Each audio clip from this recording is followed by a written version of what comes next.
Evening, all of you. Good evening, very good evening, good evening मेरे बच्चों, concept tutorial के बच्चों am all of you जो मेरे वीडियोस देखते हैं, सबको वेरी गुड इवनिंग। चलिए, कल हम देख लिए थे जनजाति के गीत, नृत्य, नाट्य, ठीक। साथ में हम देख लिए थे कल जनजाति के क्या देखे थे जी? गुड। कल हम जनजाति के नृत्य, नाट्य और बहुत सारे जो गीत होते हैं, ठीक, वो हर एक चीज़ देख लिए थे। युवा गृह देख लिए थे कल, ठीक। इतनी सारी चीज़ें हम कल जनजाति का देख लिए थे। आज जनजाति की आपकी जनजाति से रिलेटेड बात करें, लोक साहित्य नहीं, जनजाति से रिलेटेड। जनजाति लोग लोक साहित्य का भी कार्य करते हैं, तो उस चीज़ में मैं आपको उस चीज़ को बाद में बताऊंगा, ठीक। क्योंकि इन लोग भी बहुत सारी चीज़ मनाते हैं। अरे लड़कियों, जो कंघी डिज़ाइन वाला कंघी आता है लकड़ी का, वो जनजाति लोग ही बनाते हैं। कंघा शिल्पकला, काष्ठ शिल्पकला का उदाहरण लकड़ी के शिल्पकला जो होती है ना, उसी से बनाया जाता है, जो एकदम मनमोहक तरीके से दिखता है। क्या आपका वस्तु होती है जो निर्माण किया जाता है, ठीक, वो हर एक चीज़ जनजाति लोग बनाते हैं। वो लोक संस्कृति है। लोक संस्कृति और निर्माण कार्य उसको मैं बाद में बताऊंगा, ठीक है। जनजाति से रिलेटेड हर एक टॉपिक्स आज ही पढ़ लेंगे। सबसे पहले देखते हैं जनजाति के पर्व, ठीक है। जनजाति के जो पर्व होते हैं वो पहले देख लेते हैं, और साथ में उसके बाद पर्व से रिलेटेड बस्तर का सबसे फेमस, बहुत सुप्रसिद्ध बस्तर का दशहरा भी देख लेंगे, ठीक है। बस्तर का दशहरा देख लेंगे, जनजाति से रिलेटेड पर्व देख लेंगे, ठीक। और साथ में आज की क्लास में हम जनजाति का पूरा ऑल ओवर टॉपिक ख़त्म कर देंगे, ठीक। ज़्यादा टाइम की क्लास नहीं रहेगी, बचा ही नहीं है बेटा, ठीक। क्या बचा बेटा? बच्चों, आज बचा है आपका जनजाति से रिलेटेड पर्व बस्तर का दशहरा, और मेरे बच्चों आज बचा है शिल्पकला, जनजाति शिल्पकला, ठीक। जिसको हम घर में सजाते हैं वही शिल्पकला, जनजाति शिल्पकला ही बस बचा है बच्चों। उसके बाद हर एक टॉपिक जनजाति का आपको मैं पढ़ा चुका हूँ। यहाँ से आपकी छत्तीसगढ़ की बस्तर की जनजातियाँ, बस्तर में अत्यधिक रूप से बस्तर को जनजाति का भूमि कहते हैं। तो जो जनजाति है जिसके कारण हमारा छत्तीसगढ़ पूरे विश्व में फेमस है, वो आज ख़त्म हो जाएगा ये टॉपिक। इसके बाद नया टॉपिक्स बेटा मैं बताऊँगा लास्ट में वीडियो पे, वो टॉपिक्स पढ़ेंगे, ठीक। सबको जय जोहार, जय छत्तीसगढ़, ठीक। चलिए आगे अब पढ़ते हैं जनजाति के पर्व। चलिए, सबसे पहली बात होती है जनजाति की पर्व की। अगर बात करें तो सबसे पहला पर्व होता है गोंचा पर्व। माड़िया जनजाति के लोग गोंचा पर्व मनाते हैं बेटा। ये बस्तर के दशहरा का ही एक भाग होता है, ठीक। उसी को गोंचा पर्व मनाते हैं, ठीक। आषाढ़ माह में गोंचा पर्व मनाया जाता है, ठीक। आषाढ़ माह में आपका गोंचा पर्व मनाया जाता है, बस्तर के दशहरे का पाठ होता है, ठीक। गोंचा पर्व। इसके बाद बेटा अगर बात करें गोंचा पर्व के बाद, तो मेघनाद पर्व, गोंड जनजाति के लोग मेघनाद पर्व मनाते हैं, ठीक है। मेघनाद पर्व कौन मनाते हैं? आपके गोंड जनजाति के लोग मनाते हैं, ठीक। इसको भी आषाढ़ माह में मनाया जाता है। सॉरी, मेघनाद जो पर्व है बेटा, ये मेघनाद आषाढ़ माह में तो आपका गोंचा पर्व मनाया जाता है। मेघनाद पर्व को फागुन माह में मनाया जाता है, ठीक। इसके बाद मनाते हैं दियारी त्यौहार, पर्व को ही त्यौहार बोलते हैं। दियारी त्यौहार भी बेटा माड़िया लोग मनाते हैं। अपने जो पशु रहते हैं, पालतू पशु, उसको भोजन खिलाते हैं। इस पर्व में क्या कार्य होता है उसको भी देख लेते हैं। तो जो पशु रहते हैं उसको भोजन खिलाने का कार्य करते हैं। ये दीपावली के समय जैसे हम लोग गौ माता को भोजन खिलाते हैं, आपका गोवर्धन पूजा करते हैं, वैसे ही दीपावली के समय भी यही पर्व बस्तर में भी दियारी नाम से मनाया जाता है। ओके बेटा, ठीक। समझते जाइए, समझ में नहीं आएगा तो बार बार पूछिएगा। आपको पूछने का तरीका भी बताता हूँ, वो सब चीज़ भी पूछिएगा, ओके। सरहुल त्यौहार, उराव जनजाति के लोग सरहुल नृत्य करते हैं, कल मैं बताया था। उसी तरह उराव जनजाति के लोग बेटा सरहुल पर्व भी मनाते हैं, सरहुल त्यौहार मनाते हैं। कौन? उराव जनजाति के लोग मनाएंगे। ठीक, साल वृक्ष की में जब फूल लगती है तो उसकी पूजा किया जाता है, मतलब पूजा करके उस त्यौहार मनाया जाता है। ठीक, उसको सरहुल त्यौहार बोलते हैं। ठीक है बेटा। अब इसके बाद अगर आगे देखें तो नवाखाई। नवाखाई से स्पष्ट है बेटा, नया जो खाना खाया जाता है उसको नवाखाई। तो जब नया खाना तभी खाया जाएगा जब नया फसल लगेगी। गोंड लोग मनाते हैं नया फसल के पूर्ण हो जाने के उपलक्ष्य में नवाखाई मनाया जाता है। कई मतलब जो यहाँ की कास्ट जो हमारे छत्तीसगढ़ में मिश्रित रूप से निवास करते हैं उन लोग भी नया खाई मनाते हैं बेटा। नया चावल खाते हैं उसको नया खाई कहते हैं। और उसके बाद आमाखाई। आमाखाई गोंड जनजाति के लोग मनाते हैं बेटा। ठीक, गोंड जनजाति के लोग नया आम फलता है ना, तो नया आम फलने के उपलक्ष्य में आम की पूजा की जाती है और आमाखाई मनाया जाता है। नवाखाई, आमाखाई, दो त्यौहार ये हो गया बेटा। सरहुल बताया था एक, ठीक, मेघनाथ पर्व बताया हूँ, ठीक है, दियारी बताया हूँ और एक बताया हूँ गोंचा पर्व। ठीक, काकसाड़ पर्व। काकसाड़ जो होता है बेटा, काकसाड़ पर्व अबूझ माड़िया लोग मनाते हैं। सेम टू सेम आमाखाई जैसा ही अबूझ माड़िया लोग इसका नाम देते हैं काकसाड़ पर्व। नया आम फलने की उपलक्ष्य में आम की पूजा की जाती है ये पर्व में। ठीक, काकसाड़ पर्व। ठीक है बेटा, समझ पाए?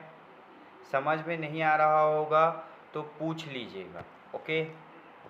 इसके बाद बेटा जो मड़ई लगता है वो मड़ई को भी एक त्यौहार के रूप में मनाते हैं जनजाति लोग। ठीक, तो मड़ई मनाते हैं मुड़िया माड़िया वाले लोग। ठीक है, अंगा देव की पूजा की जाती है। माटी त्यौहार गोंड लोग मनाते हैं बेटा।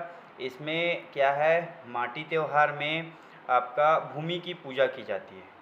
ठीक है, बाली त्यौहार हल्बा लोग मनाते हैं बेटा। ठीक, हल्बा जनजाति लोग में उत्सव के तौर पे इस त्यौहार को मनाया जाता है, बाली त्यौहार को। ओके, समझ में नहीं आएगा बेटा बार बार पूछिएगा। बीज बोनी कोरा त्यौहार, बीज बोनी त्यौहार, कोरा त्यौहार, दो त्यौहार को एक साथ लीजिएगा। ये कोरवा जनजाति जो पहाड़ी कोरवा वाले लोग रहते हैं कृषि कार्य के आयोजन पे मनाते हैं ये त्यौहार को। ठीक, दो ही याद रखिएगा, बीज बोनी और आपका कोरा त्यौहार। ठीक, और इसके बाद फिर बीज बोनी कोरा त्यौहार को कृषि के आयोजन में मनाया जाता है। ठीक है, कृषि जब आयोजित होता है ना तो मनाया जाता है। लक्ष्मी जगार का मतलब ये होता है बेटा कि लक्ष्मी मैया को जगाना, या फिर इसी को धनकुल बोलते हैं। लक्ष्मी जगार धनकुल त्यौहार जो रहता है पर्व इनकी, उसको ना हल्बा जनजाति वाले लोग ठीक मनाते हैं। इसमें क्या है, इसको तीज पर्व के उपलक्ष्य में भाद्रपद महीने में मनाया जाता है। ठीक, लक्ष्मी जगार को।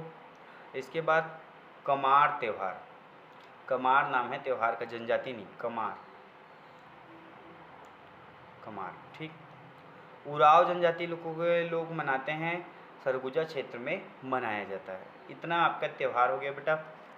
सॉरी बेटा, लास्ट वाला जो कमार नहीं है, कर्मा है। कर्मा बिल्मा नृत्य होता है तो कर्मा त्यौहार है। कर्मा त्यौहार आपका उराव जनजाति के लोग मनाते हैं, सरगुजा अंचल में, सरगुजा संभाग वाले अंचल में मनाया जाता है। ठीक, क्योंकि जनजाति वहाँ भी निवास करती है। ठीक है, अब यहाँ से एक चीज़ और बता दूँ, जो आपका धनकुल जगार, लक्ष्मी जगार धनकुल जो त्यौहार है उसको भतरा और हल्बा दोनों लोग मनाते हैं। ठीक, तीज त्यौहार के अवसर पे मनाया जाता है। ठीक, भाद्रपद महीने में मनाया जाता है। ये आपका इतना त्यौहार हुआ बेटा। इतना त्यौहार आपका ख़त्म। कब मनाया जाता है, कैसे मनाया जाता है, सब चीज़ आपको बता दिया। ठीक है, अब इसके बाद देख लेते हैं, त्यौहार ख़त्म हो जाता है। त्यौहार के बाद बस्तर की दशहरा की बात करते हैं। बस्तर की दशहरा कैसे मनाई जाती है, चलिए। बस्तर की दशहरा की बात करें बेटा तो भारत में बस्तर का दशहरा बहुत ही अत्यधिक प्रसिद्ध है। सामान्यतः सब जगह दशहरा को रावण के वध से मनाया जाता है। ठीक, राम जी के आने के उपलक्ष्य में मनाया जाता है। ठीक है। जबकि बस्तर में इस दशहरे को, जो बस्तर का दशहरा होता है, उसको अपनी इष्ट देवी माता दंतेश्वरी की पूजा अर्चना के लिए मनाया जाता है। यह बस्तर का दशहरा आषाढ़ मास में स्टार्ट होता है और अश्विन मास के त्रयोदशी तक के चलता है, त्रयोदशी को समाप्त होता है। बस्तर का दशहरा 75 दिन तक चलता है बेटा।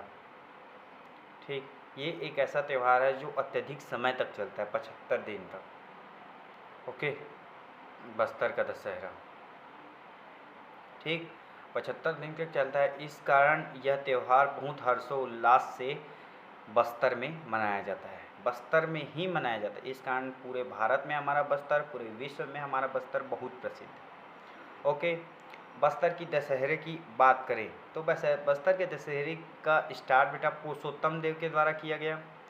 बताया था काकतीय वंश के शासक पुरुषोत्तम देव ने जगन्नाथपुरी की यात्रा की थी, वापस आए थे, तो फिर रथ यात्रा उसी दिन से और बस्तर का दशहरा का स्टार्ट हुआ। ठीक, ये पुरुषोत्तम देव के कारण हुआ। ठीक है, जो काकतीय वंश के शासक रहे पुरुषोत्तम देव, रथपति की उपाधि धारण की थी इन्होंने। ओके, याद आ रहा है ना? गुड, याद भी आना चाहिए भाई। ठीक, चलिए आगे। बस्तर का दशहरा 75 दिन तक चलता है बेटा। बस्तर के दशहरे की जो शुरुआत होती है वो होता है आपका पाट यात्रा, गोंचा पर्व से। ठीक, और जो इसका प्रथम रस्म होता है 13 दिन तक चलता है बेटा इसका रस्म, 13 दिन। उसके बाद हर्षोल्लास से ये पर्व ऐसे ही चलते रहता है।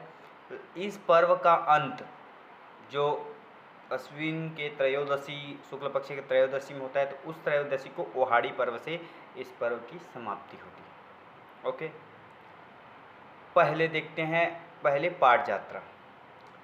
पाट यात्रा में जो लकड़ी से दंतेश्वरी माता का रथ बनाया जाता है, उस रथ की पूजा की जाती है। ठीक, उस बनाने वाले लकड़ी की पूजा की जाती है। ठीक, उस लकड़ी से जिस से रथ का निर्माण होता है उसकी पूजा की जाती है। ठीक, तो इसको पाट यात्रा कहते हैं। और जो पहली रस्म स्टार्ट होती है, पहले जो बताया लकड़ी की पूजा की जाती है पाट यात्रा में, ठीक, उसी को गुंचा पर्व से स्टार्ट होता है। काछीन गादी, काछीन गादी जो पहला रस्म का नाम है वो है काछीन गादी।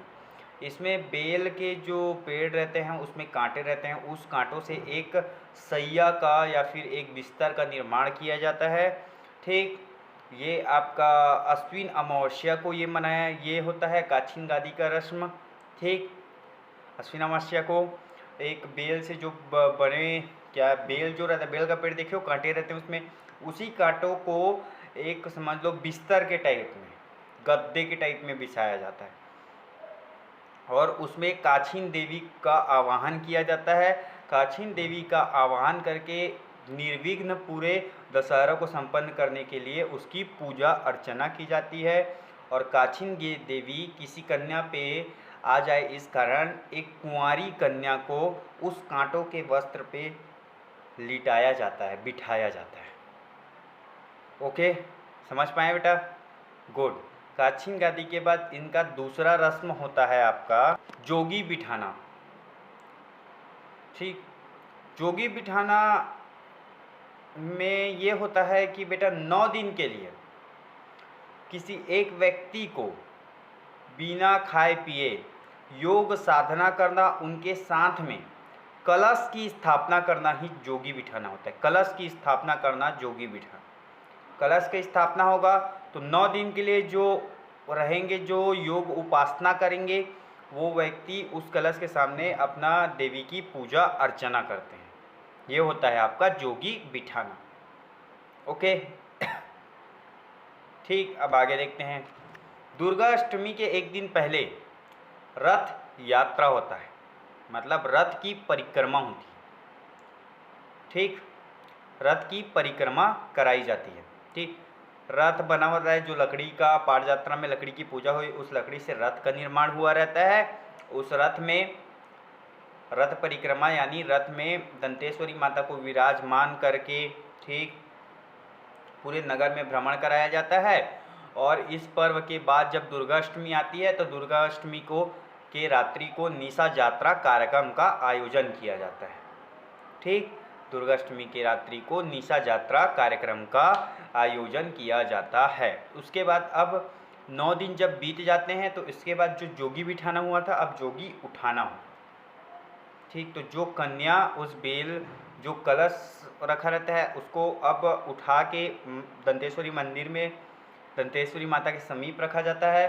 साथ में वो जो कन्या बेल के उस सैया में लेटी या बैठी रहती है उसको भी उठाया जाता है।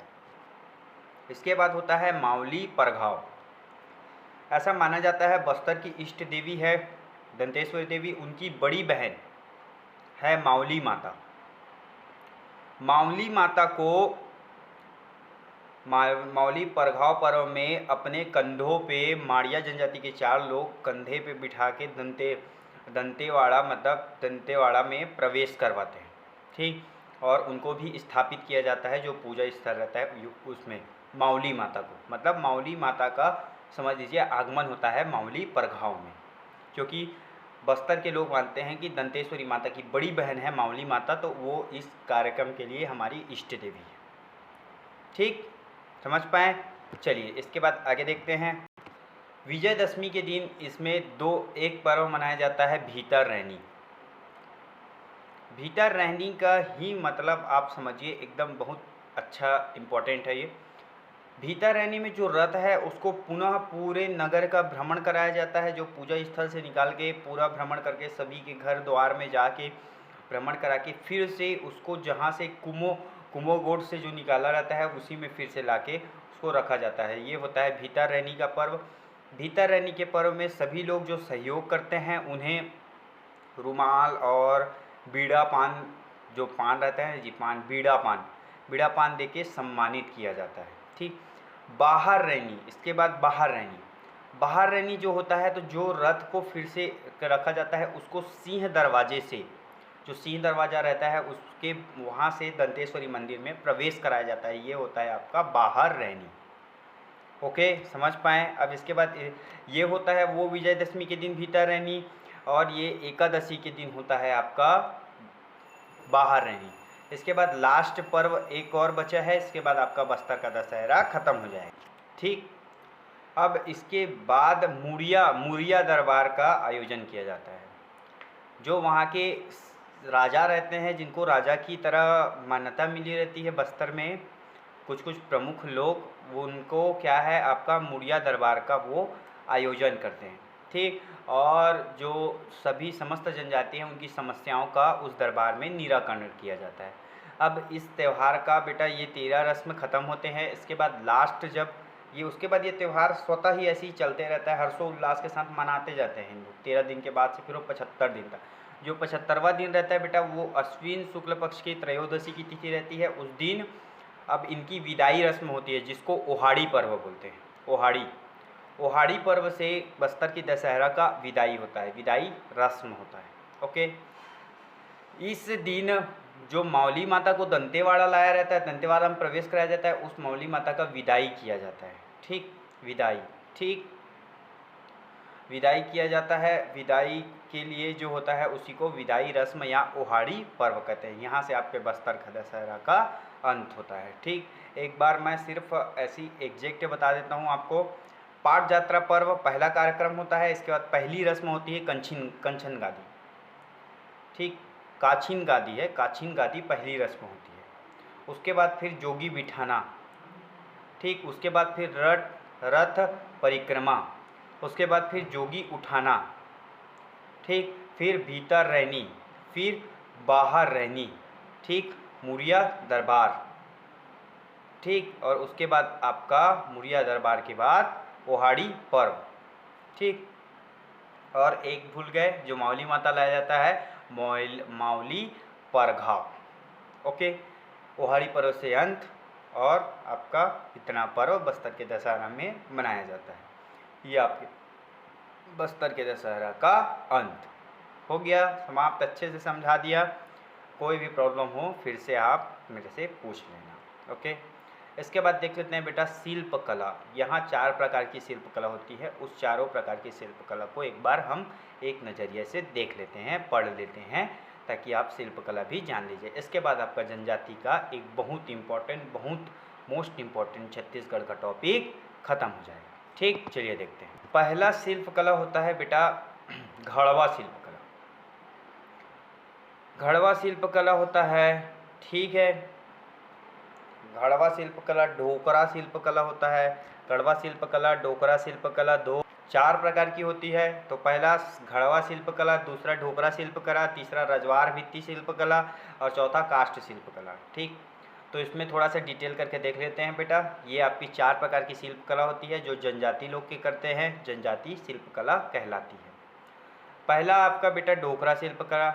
ठीक, केंद्र इसका शिल्प कला कहाँ होती है? तो ये बस्तर में होती है बेटा। बस्तर में कहाँ होती है? तो कोंडागांव में होती है। ठीक, वो आप देखिए एक वैज्ञानिक पद्धति मोम क्षय पद्धति, ठीक, मोम क्षय पद्धति से ये शिल्प कला बनाई जाती है। ठीक है, कांस्य के बर्तन को लास्ट में आकार दिया जाता है घड़वा शिल्प कला में। घड़वा शिल्प कला जो रायगढ़ में झारा जनजाति पाई जाती हैं, इससे ही संबंधित है। इतना ही आपका घड़वा शिल्प कला मोस्ट इम्पॉर्टेंट याद रखिएगा। घड़वा शिल्प कला में मोम क्षय पद्धति से ही बनाया जाता है, कांस्य के बर्तन को आकार दिया जाता है। ये है आपका घड़वा शिल्प कला। ठीक, समझ पा रहे हैं? इसके बाद बेटा डोकरा शिल्प कला। डोकरा शिल्प कला देखते हैं। मुख्यतः ये बस्तर के कोंडागांव से ही रिलेटेड है। कोंडागांव में ही ज़्यादातर शिल्प कलाएँ होती है। ठीक, डोकरा शिल्प कला की अगर बात करें बेटा तो इसमें 2 लोग हैं, मुख्यतः 2 कलाकार हैं जिन्होंने ये डोकरा शिल्प कला में अत्यधिक सफलता प्राप्त की है और बहुत सारी वस्तु निर्मित किए हैं। वो हैं आपका जयदेव बघेल और मानिक राम घड़वा। जयदेव बघेल और मानिक राम घड़वा 2 संबंधित व्यक्ति है घड़वा शिल्प कला के। ठीक, घड़वा शिल्प कला में ही भी बेटा मतलब जो निर्मित वस्तु रहती है उसको लास्ट में कांस्य की वस्तु, कांस्य के धातु से का शेप दिया जाता है, जो आकृति से निर्मित किया जाता है। ये है आपका घड़वा शिल्प कला। घड़वा शिल्प कला में बेल धातु शिल्प कला का भी निर्माण किया जाता है। अब रजवार भित्ति शिल्प कला। रजवार भित्ति से जिसमें भीतर से आपका आकृति दी जाती है उसको रजवार भित्ति शिल्प कला कहते हैं। जैसे हमारे यहाँ गजानन स्वामी को आकृति दी जाती है, भगवान श्री गणेश जी को आकृति दी जाती है, उनको रजवार भित्ति शिल्प कला से ही आकृति दी जाती है। चलिए रजवार भित्ति शिल्प कला को जान लेते हैं। इसके बाद फिर काष्ठ शिल्प कला और बचेगा। ठीक, रजवार भित्ति शिल्प कला बेटा मुख्यतः सरगुजा संभाग का है, बस्तर का नहीं है, लेकिन जनजाति शिल्प कला है। इसमें छितरू राम मुख्य कलाकार जो रहे, जिसके नाम पे ये रजवार भित्ति शिल्प कला बहुत फेमस हुई।